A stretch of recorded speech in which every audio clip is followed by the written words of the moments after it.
Let me take a minute to welcome you to the inaugural dinner here in San Antonio for the National Association of Corporate Directors. I'm Don Cook, the program lead for this evening. We are part of the Texas TriCities chapter of the National Association of Corporate Directors, and we are very fortunate this evening to have members here from Austin as well as Houston, which of course make up our Tri-Cities.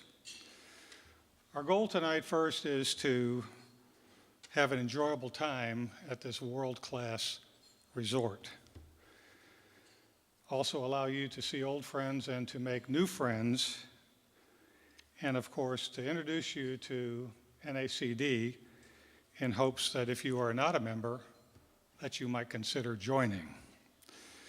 We have a number of sponsors here tonight, and without their assistance, we could not have delivered this program to you in this venue or in this first-class fashion. They're listed in your programs, but what I'd like you to do is to join me in thanking them for their sponsorship this evening.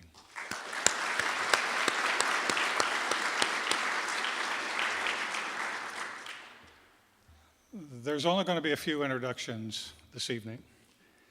Listed in your program are the chapter advisors for our San Antonio group, but we are led by Joe McKenty. Where's Joe McKinney? Joe. and we're led by also Palmer Moe. Where's Palmer? There you go. Palmer, what'd you do? You got a real great seat over there. Tom Glanville is chairman of the board of the Texas Tri-City chapters. Tom is the founder and managing partner of Echelon Energy Partners and serves on the boards of several energy-related companies. He's also a member of the Board of Visitors for MD Anderson Cancer Center. Tom's also the past chairman of the Society of Performing Arts in Houston. I've asked Tom to make some remarks relative to the National Association of Directors. So, Tom.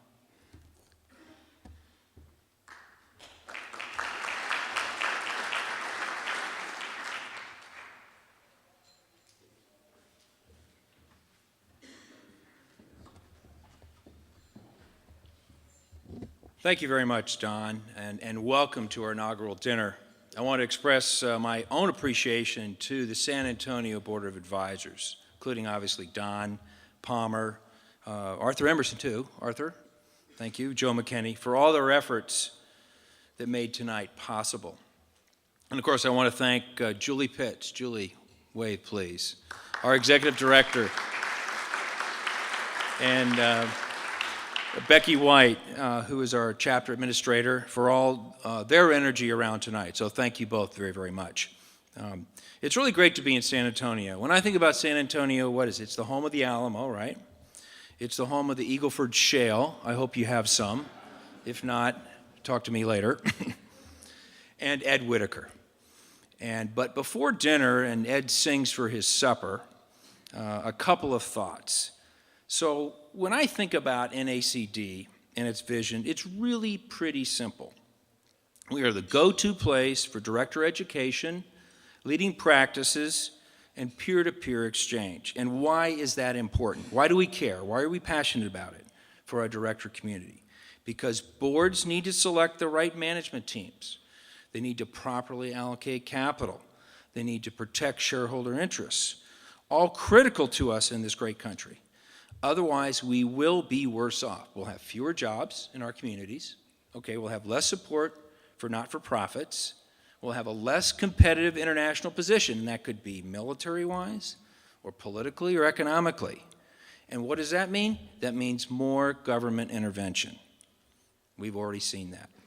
So that's why we at Texas Tri-Cities, whether that be here in San Antonio, in Houston, or Austin, we're passionate about great governance. Now let me give you a quick snapshot on the organization. Okay, NACD nationally has 10,800 members, and 800 of those are in the Texas Tri-Cities chapter. We have 22 chapters nationwide. So at all those chapters, we have 750 roughly full board members, 558 public companies, 91 private companies, 67 not-for-profits, 15 family companies, and then 16 co-ops and mutuals. And of that total, of that 746 full board members, 68 of them are at Texas Tri-Cities. So we are the single largest home for boards. NACD is the largest director advocacy group in the world. And that means that every year we present programs on CEO succession planning, IT, risk, executive compensation, strategic planning, and one of my favorites, the top 10 issues for boards, which is done annually. You should also remember that the National Conference in Washington, D.C. occurs each fall, October generally, and it has a powerful mix of high-quality programs, sessions, and events over a 3-day span in our nation's capital. So in summary, we are the go-to place for our director community. On behalf of our president, David Prang, David, you want to stand up a minute?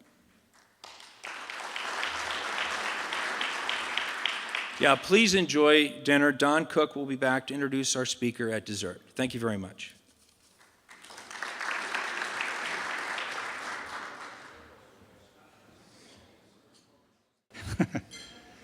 We're very fortunate tonight to have Ed Whitacre with us to share some thoughts about directorship from the perspective of a CEO, a lead director, and a director. His bio was in your invitation, and so I don't intend to read it. However, there are a few things that I think you should know. It is, in my view, the quintessential American success story. He grew up in a very small town in Texas, the son of a railroad engineer and a mother who insisted that he go to college. During the summers, he worked for a telephone company and also served in the Texas National Guard. And like most successful engineers, or individuals, he performed well in a myriad of positions of ever-increasing responsibilities, and in 1990, he was appointed chairman and CEO of a company we now call AT&T. And as Yogi would say, that's deja vu all over again. Well, how does this happen? I would remind you that this is America, and this can happen in America. And the keys to any success are work hard. We all know that the reward for working hard is more hard work. Manage with common sense, honesty, and integrity. Lead with a vision that is larger than your in-basket. Never shy away from a tough decision. And surround yourself with bright people who you trust. And these are things that I think that Ed personifies. And during his tenure as the CEO of one of America's largest corporation, he had time to give back to his community.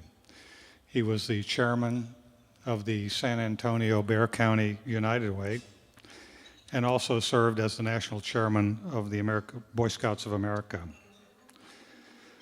Not content to allow him to enjoy his retirement, the current administration tapped Ed to lead the new General Motors in their effort to rescue the American auto industry.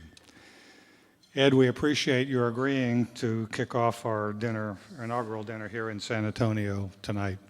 Ladies and gentlemen, Ed Whitacre.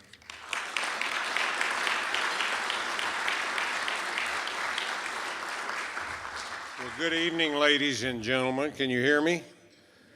I can sure hear that beat next door, can't you? Well, thank you, Don, for that nice introduction, and it's really good to be here for the NACD's inaugural San Antonio dinner. I'm serious that it's nice to be here because at my age, every dinner could be my last supper. Which reminds me of a story. two lifelong friends whose common bond was baseball. Baseball, baseball, baseball. It's all they talked about every chance they got. Constant baseball.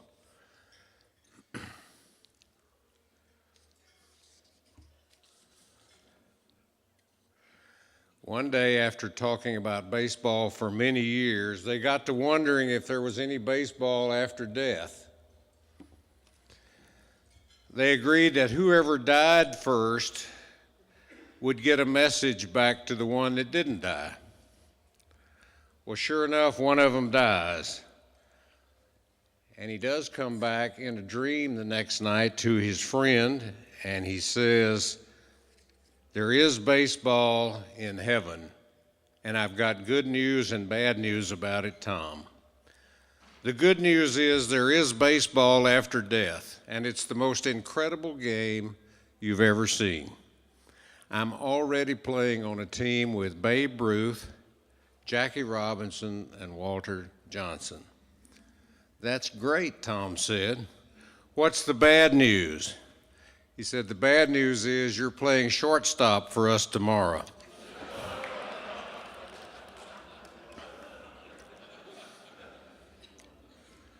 Well, I'm no shortstop, and this isn't heaven, no offense, but I do get to bat cleanup tonight. I've been asked to talk for a few minutes about what it takes to make a good director.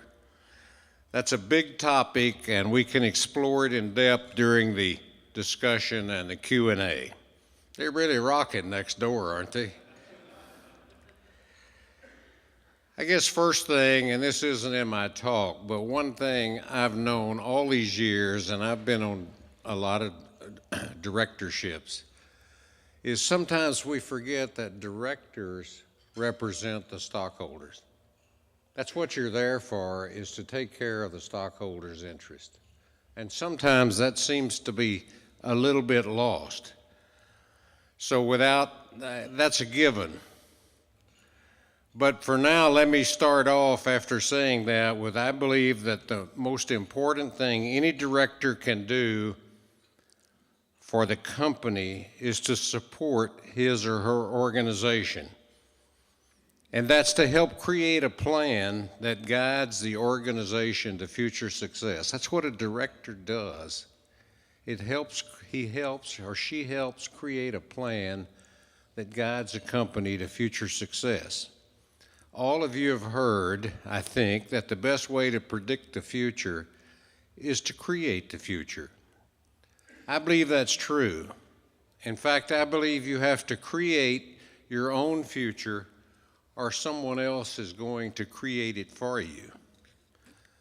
Several times in my career, I've had the good fortune of seeing people transform themselves and transform their companies, sometimes entire industries, by envisioning a future, by just seeing the future and then making it happen.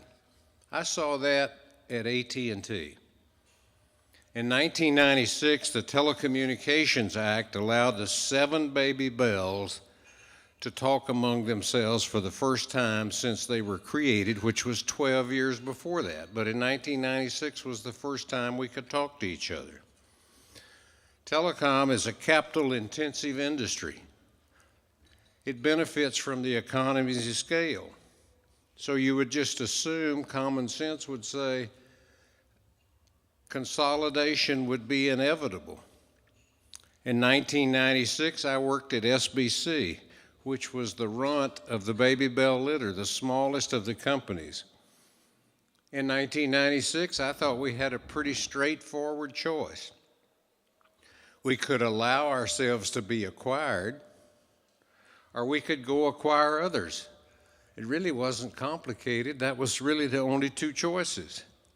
We chose to go acquire others. And from 1997 to 2006, we spent about $200 billion acquiring 8 telecom rivals, including our former parent, AT&T. Of course, we took the AT&T name too, but we could not have done any of that without a plan or a vision. That just didn't happen. We had the idea we could grow, be big. We envisioned what we wanted to be, and we went after it. And we knew what we had to do to get there. So having a plan means knowing where you want to go, and then after you know where you want to go, you set out to get there on purpose. The few telecom companies from 1996 that still exist today survived because they had a clear vision. Those who didn't have that vision, or those who stumbled from one deal to the next, they're not around anymore. They don't exist. As a director, you have the responsibility to help create that plan, or the plan, the vision that allows your organization to succeed. That's your responsibility as a director, to help create that plan. You help the organization create its own future. If you don't, somebody else will create it for you.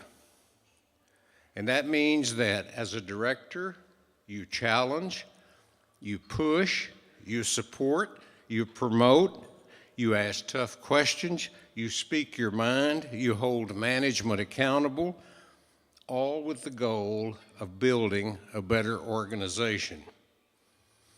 It is your job as a director to view the organization through the lens of your own unique experience.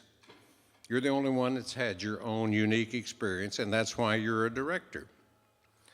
Then use that experience you've had to identify areas of strength and weaknesses, to uncover opportunities, and to help create a roadmap for success. That's what you do.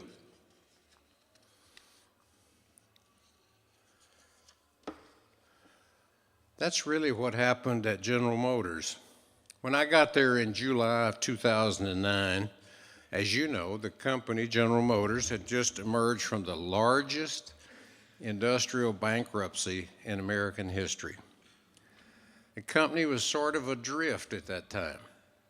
The employees were kind of shell-shocked, and the management was afraid to take a risk, which is not surprising. That's what it was. I'm having a hard time with my notes up here. Yet, despite these weaknesses and the trauma of bankruptcy, you know, GM, when I got there, had some important advantages too. GM had a healthy balance sheet. It had a strong position in the world's emerging markets. It had a number of good new products in the pipeline and had more coming than I think any of us realized. But most important of all, General Motors had a lot of smart, passionate people who wanted to restore GM's good name. GM had most of the tools it took to succeed again, but GM did not have a clear idea of where it wanted to go or how to get there. There was no clear vision at GM of what do we do next. So we set out to create one. We created a vision at GM that was clear, concise, challenging, and we made it known to everybody at GM, every employee, from the lowest to the highest, from one side to another. And we made that a part of everything we did at GM. And that's important. In my experience, the really successful companies are those that set clear priorities, and then they go after those priorities with a single-minded focus. You know, at one time, GM manufactured everything from airplanes to locomotives to refrigerators to satellites.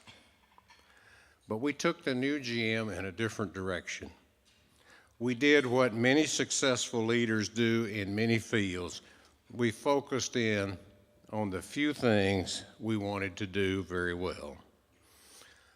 We focused on the things we were best equipped to do, and we didn't focus on anything else. We honed in on what we knew how to do. That was a pretty liberating exercise, and it allowed us to write a new vision for General Motors. the new GM. What does the new GM do? Our vision was GM designs, builds, and sells the world's best vehicles, and that's all we do. That's it. That's all the new General Motors does, nothing else.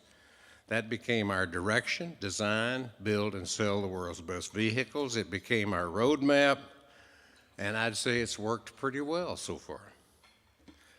We've had 7 profitable quarters in a row. We had the largest initial public offering in history. We sold more vehicles in the U.S. last year with 4 brands, Chevrolet, Buick, GMC, and Cadillac, than we sold with 8 brands the year before. And we're selling even more today. Craig Epling is here from General Motors. Craig, would you stand up?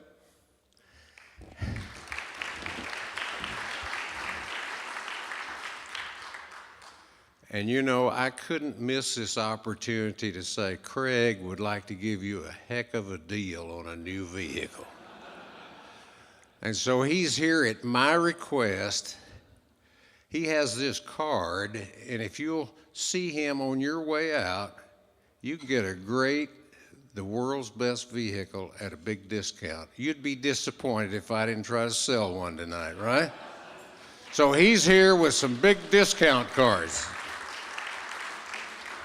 But you know, he's got them too. And we really would like for you to do it because we think we are designing, building, and selling the world's best vehicles. And we know we have to cover our reputation, recover. But we are building the world's best vehicles, and you ought to give us a try, and we'd like to incent that. But back to where I was talking, you know, done right, a vision galvanizes the organization if you have the right vision, and it crystallizes employee thinking. And it's one of the most important tools that you, as a director, have at your disposal. I believe that if you help create a good vision, that's one of the most important things, if not the most important thing, that a director can do to further his organization. Most important that the company be focused with the right strategy and vision, and that's what directors do to best represent the shareholders. Well, maybe that's enough to get us started, Don. So I'll turn it back to you, and I understand we're going to take some questions. It says here I'm supposed to say I look forward to these questions, but I'm not sure if I do. But I'll give it a try. So thanks for listening to me.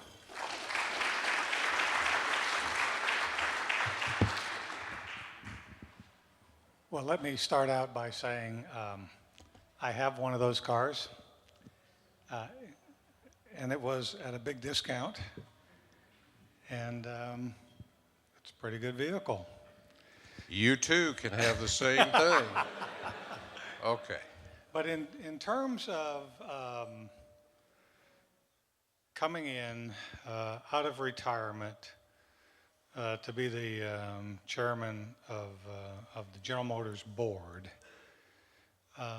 how did you develop that board to see the vision that you had in mind to design, build, and sell the best cars? What was the process you went in selecting the diverse group of directors to serve at the new GM? Well, that's a very good question, Don. I believe only 4 General Motors directors stayed, and the others went with the bankruptcy. And of the 4, 3 of them had been on the board less than a couple of months before bankruptcy. So we got a chance to select more than half the board and picked 8 or 9 new board members. And they were from all walks of life, as most companies are: financial, industry, airlines. We sort of had a diverse group. And at our first board meeting, as we were talking, one of the topics of conversation was, well, what does this company really do? What should we do? How do we get focused? And, you know, we had really good directors. We had retired Coke executives. We had some real high power. And I think we all came around to one of the things to get General Motors organized was to figure out what we did. So shortly after that, I got the top management people at GM. We had some new ones and a few holdovers, and we got in a room. And I asked these guys and ladies, I said, what do we do at this company? And as you might guess, I got a lot of different answers of what we do at General Motors, ranging from, well, we sell cars, we're good citizens. We went all through that, and I said, in the final analysis, don't we really have to know that revenues exceed expense, and the only thing we have to sell is cars? And so shouldn't we concentrate on that? And one person in the room, Tom Stevens, who was the chief engineer at General Motors, pipes up and says, what we do at this company, or should be doing, is designing, building, and selling the world's best vehicles. And just in that moment, all of us thought, boy, that pretty well captures it. Pretty simple, and that's what we ought to be doing. And so we adopted that as our vision, and every person at that company, we took it down. Directors endorsed that at our next board meeting. We talked about that. We all agreed that captured what we wanted to do. So that's kind of how it coalesced on. Well, the first question is, you probably won't like. what kind of CEO is President Obama? Maybe instead of that, you could talk about I'm speechless. how about let me rephrase the question. How about discussing some of the academics that were brought into the administration who are no longer there, and your opinion perhaps about academics versus people who have really been on the front line of being a CEO? Well, is that better? That's slightly better, but not a hell of a lot. I don't know how to answer that, and I promised myself I wouldn't talk about politics much, because I think we all have our own feelings. We're probably very closely aligned, but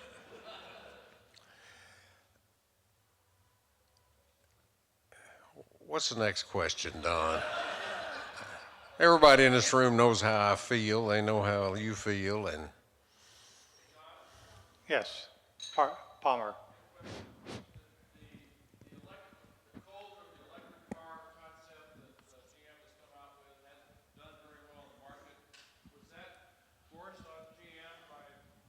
Governmental holdings? I'm sorry. well, we produce something called a Chevrolet Volt. And the Volt is an electric vehicle, and there are several on the market. The Nissan Leaf is an all-electric that you must plug in after roughly 100 miles to recharge it. The Chevrolet Volt, you don't have to plug it in after 100 miles because it has an onboard small gasoline engine that powers a battery charger, which recharges the battery, so you're not range limited. One of the things we had to do a lot of thought about was something called range anxiety. And if you can go 100 miles, you really get nervous when you get out 50 miles and you start wondering, can I get back? Right? Range anxiety, that's the term. So the Volt does away with that. It was not forced on us, Palmer, by the government. I think it was anybody that's thoughtful, I think, is looking at alternate technologies. In the Volt's case, it works out to about 100 miles to a gallon. It sells for about $40,000, and after tax credits, it sells in the low 30s. It's on the market now. We can't produce enough of them to sell them all. But there's still a lot of reluctance, and the cheaper gasoline gets, I guess, the more reluctance. But it was not forced on us. I think it was a thought on how we can look at alternate sources of energy. And it's done pretty good in the market, really. It's not an inexpensive car. It's a big car. It's a powerful car.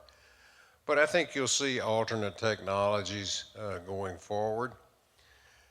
And in this case, its advantage is it's electric, but when the batteries go down, a little gasoline engine comes on and recharges the batteries. So it's always on electric, but sometimes you recharge the batteries. So I think it's trying to explore new technologies. There are other ones out there too, like the hydrogen car, you know. There's a lot of different things being tried, but it was not forced on us. We do have to meet a standard in a few years of 54 miles per gallon. And that's a big jump from where the industry is today. And that's probably doable, but I think you can see it's going to be smaller vehicles, stuff like that. But the EPA has put that standard out there, so we'll be working in that direction. Hi, my name is Anu Kumar. I'm from Austin. Can you see me? I'm here. I'll stand up. I see you. Yeah. So I actually lived in Detroit for 15 years before moving to Austin. And when I moved to Austin, both my cars were Pontiac. I was probably the only Texan in Texas having 2 GM cars. And I always thought GM made good cars. They made cars. What is different now than it was before they filed for bankruptcy? Just having a vision statement, is that good enough? They always had good engineers. They're the GM Research Center. They've been making cars for 100 years. Just having a vision statement, is that good enough? I mean, Well, I think we had different? I tried to say earlier, I think we had an employee body that was embarrassed. They knew they were better than that. They wanted to produce the highest quality vehicles. They didn't like it that they failed. They didn't like that they had neighbors that said things to them, that they went bankrupt. I think GM had been going in the wrong direction. The attitude there for a while was certainly let's make it, put it out the door, and somebody will buy it. We changed that attitude, I think, drastically. And that is, if we're going to sell things in a competitive world, we have to make the best. We started doing that. That's very doable in the employee level. There was an enthusiasm for doing that. We were no longer starved for marketing dollars. We changed the allocations of capital to reflect the higher quality and different processes. We changed marketing. We changed public relations. We changed the way we approached everything. And I think all of you know this. If you don't have your people with you, you're not going to make it. It may be a year before you fail. It may be 2 years, but you're not going to make it if you don't have the biggest asset you have, your people, with you. Sometimes we forget that. We had the General Motors people with us. The quality improved overnight. And if you've watched the J.D. Power surveys and some of those people that rate cars, you'll see that the GM reliability quality has come way up. That's because of the employees there. That's because they want to succeed. There's some basic rules. You know, everybody's the same. People want to succeed. The lowest worker to the highest, they want to feel important. They want to feel like they're a part. They want to participate. They want to provide. They feel like they had a part in the success of the company. That's really important. They want to send their kids to college. They want to own a house. You provide those kinds of tools, I think remarkable things happen. That's what's happened at GM. I do think it's building. So it was a lot more than just a vision statement. But the vision statement, I think, was important to give people hope. But then obviously you have to pull off a vision statement. You have to do it, or no, it's for nothing. A vision statement with no action is worthless. You relayed a story to me about meeting a GM employee in the underground parking of your apartment building where you were living. Do you recall that? No. Or, In a word, no. I'm trying to set you up here for success, but you wound up driving him to work and taking him up the executive elevator. Oh, yeah. Thanks. Yeah. Well, I remember that. I mean, at GM, you have to get all in. we're into my management philosophy, which isn't necessarily the right one, but everybody has to be on the team and focused in the same direction and trying to accomplish. So it wasn't unusual, I guess, and in the case Don's talking about, we had a low-level employee that I saw in a parking garage, and we struck up a conversation, and I said, have you ever been to the executive suite? No. Well, why don't you go with me? So we ride the elevator up there. I said, see, we live just like you live up here. There's not much difference up here. We're all after the same thing, and that's, in this case, designing, building, selling the world's best vehicles. You have to get the word, and all of you know this, I mean, this is common sense. You have to get the word from the top to the bottom and everybody on the same team, right? It's not, that's not rocket science stuff. But we did a lot of that at GM and tried to do away with things like matrix management. That's defined as you work here, but you don't know who your boss is or what they want. You know, a lot of that at GM, a lot of bureaucracy. They tried to simplify things and definitely did away with matrix management and unbelievable lines of reporting and bureaucracy and simplify things, and that's not a long process. I mean, you can do that pretty quickly. But it's a way, Don, of getting everybody in the organization on the same team, and word like that gets around, you know? Ed, John Brazil, can you say a little bit about board structure, the relative merits of executive chairman as opposed to a non-executive chairman, the role of lead directors? You've been on boards, you've had boards. There's a lot of discussion now about, in good governance groups, about the proper way of structuring the leadership of a board. Yeah, there is a lot of discussion, and I can just give you my own opinions of that. There may be cases where it's warranted, but I don't believe separating the chairman and the CEO is a wise move. There may be cases where it is, but I don't personally like it. I wouldn't want to work in that situation, but I'm not saying that covers all, John. I think the lead director concept is useful because the lead director can speak for the other directors and would have, I guess, the time, and if it's the right lead director, the opportunity to poll and get inputs from the other directors and give the CEO, chairman, a flavor for what should happen. And so I think the lead director is a good thing. Do I think it should be rotated? Yes, I do. I don't know if that's every year or every 2 years, but I think that's a good concept. I don't think separating the two are. I personally don't like that. There's a move, I think, to have risk assessing committees. I don't know how you do that in a business like a General Motors or an AT&T. And so I don't think it's very good. I can understand how you could have a risk committee or might want that in a financial or banking or an insurance business, but I don't understand how a risk committee really operates in a manufacturing business. So I guess those are some of my thoughts. What else did you ask, John? Does that kind of cover it? I mean, those are just my opinions. That covered it. Thank you very much. Those are just my opinions. So, We have one question here that about board communications and how they should, as board members, communicate and get information from the management. well, certainly board meetings should be open, and maybe the activities around a board meeting should be open, and no board member should feel, I guess, embarrassed or reluctant to ask the management. I used to always invite all the top management to board functions like a dinner the night before or breakfast the morning of a board meeting and encouraged them all to talk.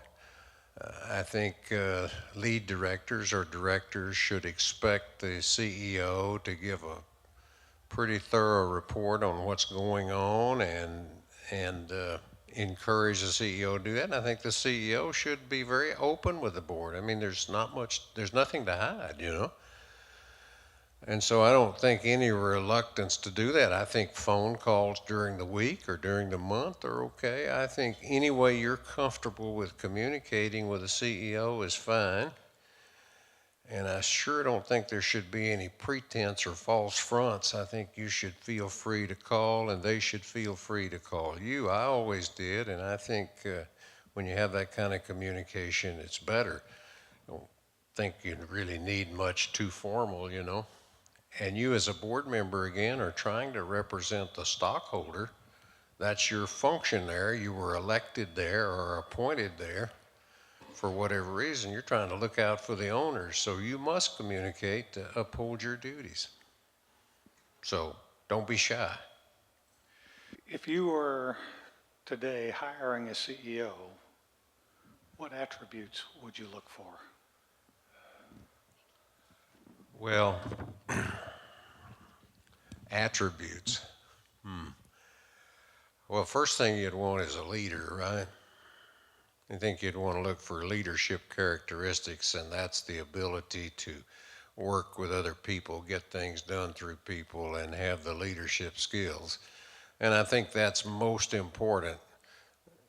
I can only relate that personally. I didn't know a damn thing about cars except how to turn one on, you know, and where the brake was. And I told the people, I said, I don't know anything about that. But I do know something about big companies. I've worked in big companies with labor unions.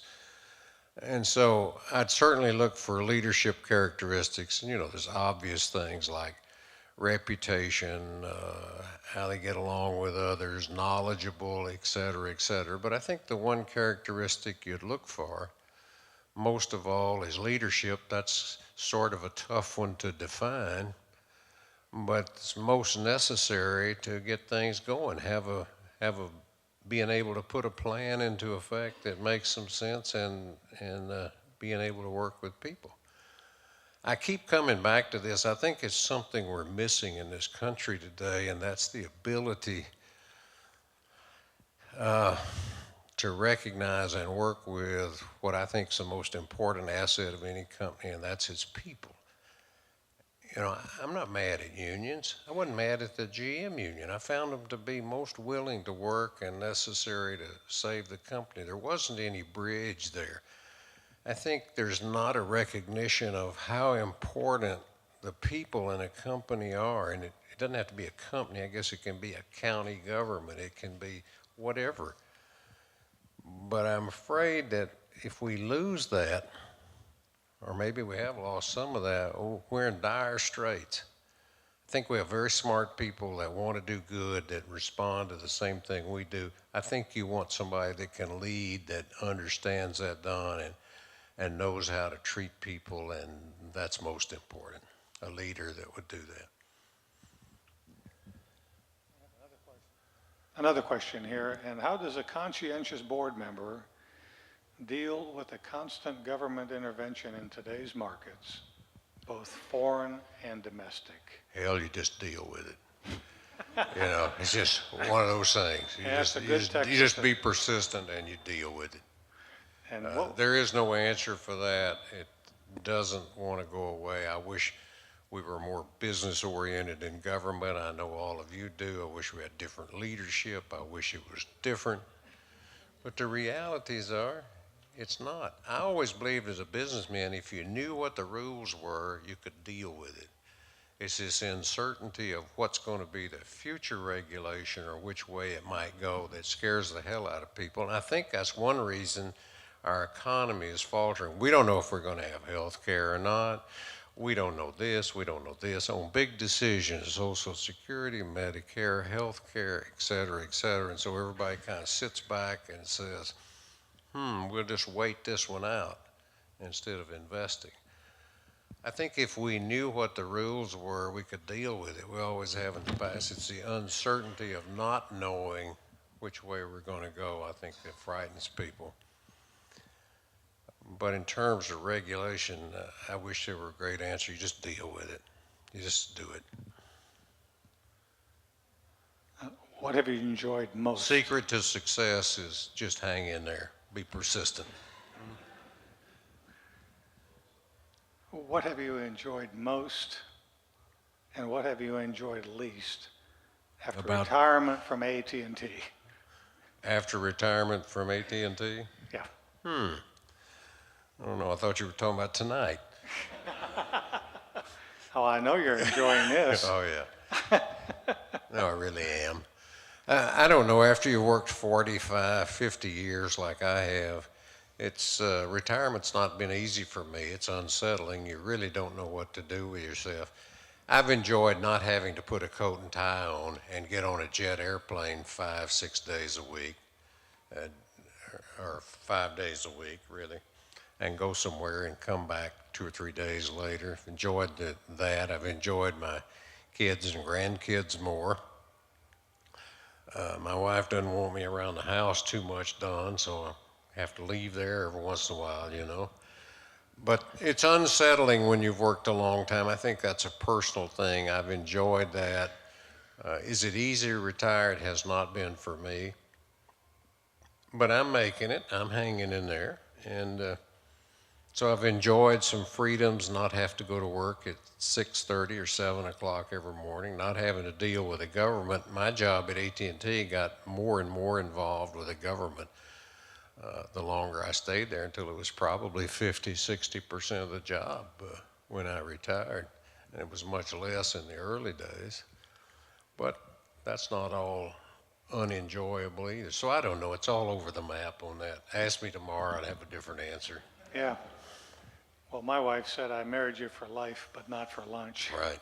So find something else to Right. do. Tell us about your first board experience. What were your expectations and of that? Can you recall? Yeah, I think I was president of Southwestern Bell, and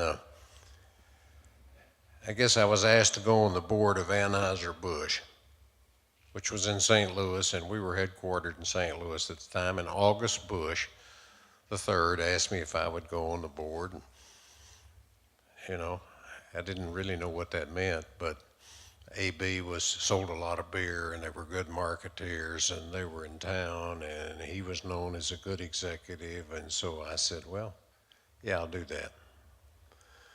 And went to the first meeting, and not really knowing what to expect, not knowing anything about it, impressed by how well organized they were, how they presented to the board, their marketing plan, their strategic vision, their sales plan, their organization, their PR campaigns. They pretty well laid it all out in fashion. It was orderly, well done, and as you know, they're very good at what they do. Not owned by it's a different company now. It was bought by InBev, but I was on that board for 20 years, and I remember being impressed that I thought we talked about the right things necessary for a company to be successful. So that's what I remember. I've been on a lot of boards since then. Still on the ExxonMobil board. All good boards, all different.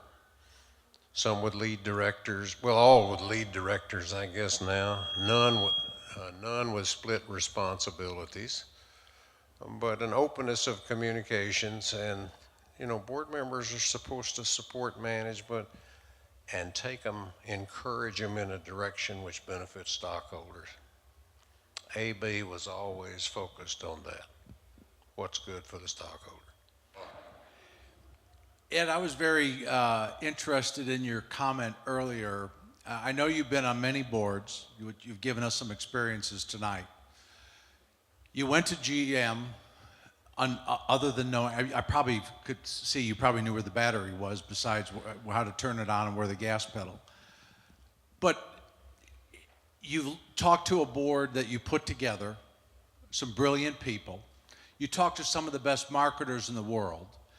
And here came to you a person, the chief engineer, who in my mind is probably the most black and white person in GM, gives you the vision. Question comes to my mind, looking back, what was your reaction to that?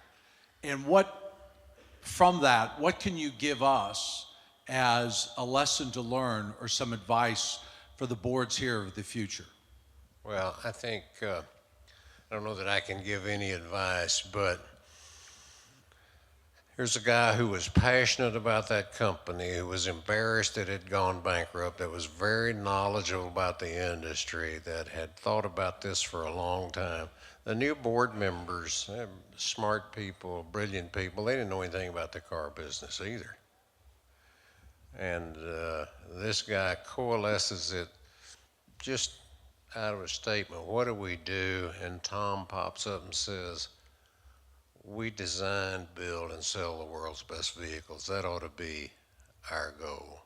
Well, I think out of that you'd take away that you've got some employees that are really smart, that understand the business. And if they can paint a vision, or together you can paint a vision, you better put that in concrete and you better go for it. You can't be off going in 4 or 5 different directions at once. You better hone in on what, in GM's case, it was sell cars. In somebody else's case, maybe it's sell oil, maybe it's sell computers, maybe it's sell service, whatever it might be. You better hone in on that. And I think the lesson is get that vision, what you want to hone in on, and you better go do that and just that. And as a director, you should be very supportive of what you need to do to reward the stockholders. Don, Okay? we do have one more. I'm sorry, I was kidding. Okay. Just one more. As a employee of General Motors, I just want to thank Mr. Whitacre for coming in and taking over the role he did. If you look at an employee of a company, now I work in the Texas area, so I wasn't up there seeing Mr. Whitacre, but he took the time to go to people's desk, and this is what I heard down here, that Ed Whitacre would come up to people and ask them, what do you do, what's your name, and how do you make a difference in our company? And I think that one thing instilled a lot of people within General Motors to say, how do I make a difference? Now you think of boards, chairman of the boards, directors and so forth, and to the normal employee, they meet behind closed doors. Now here's a gentleman that came out and really introduced himself and made himself a person to people. In other words, it wasn't just a name, wasn't just a masthead on, a board of directors directory, but he came out there and tried to make a difference with people and instill some, and then again, during that time of turmoil within General Motors, but did make a difference. And I want to thank you, Ed, for doing that, because I heard that more times from more people, that Ed was a people person. And not all the time do you see that within a board of directors, because if you're asked to name the board of directors of a specific company and you're just an employee, most times you can't name the members. Ed made a difference, and thank you, Ed. Well, thank you, Craig.